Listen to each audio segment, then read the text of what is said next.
May pinuntahan kaming event dito sa Marikina. At ang event na to ay mga cancer warriors na mga bata ang magbibinipisyo. Anong event ito? Tara alamin natin!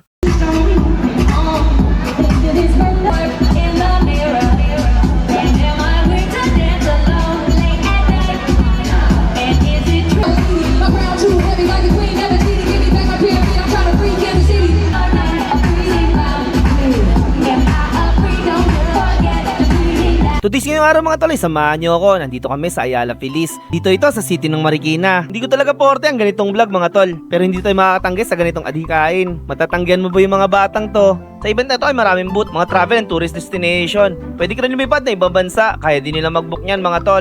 Syempre meron mga maleta, insurance, gadget, at kung ano-ano pa. At hindi mawawala yung mga pasalubong area natin dyan. Meron din pala mga bangko dito na nag-o-offer ng mga credit card. At kung gusto nyo naman ng outfit check, visit nyo lang yung Jaguar shoes. Dito maraming cloud flyer. Meron ako neto, isa lang dati. Meron din sila mga flips mga tol. Kaya ano pa inaantay nyo? Dito sa Ayala Feliz hanggang September 19 pa to. Kaya punta na kayo. At sa ganitong mga event, hindi mawawala yung mga sponsors natin. Kaya naman ito yung mga plake nila. Sign of appreciation sa pagsuporta sa magandang event na to. Bukod dito ay katabi nito ang kainan. Ano pa ba? Papahuli ba kami dyan? Food trip muna ng very light. Meron akong passport pero wala akong ticket papuntang ibang bansa. Kaya dito muna ako pumunta sa Sogo mga tol. At kumuha ng card nila. Magamit niya ito mamaya. Charot lang. At may rumampa na nga yung mga contestant nating mga bata mga tol.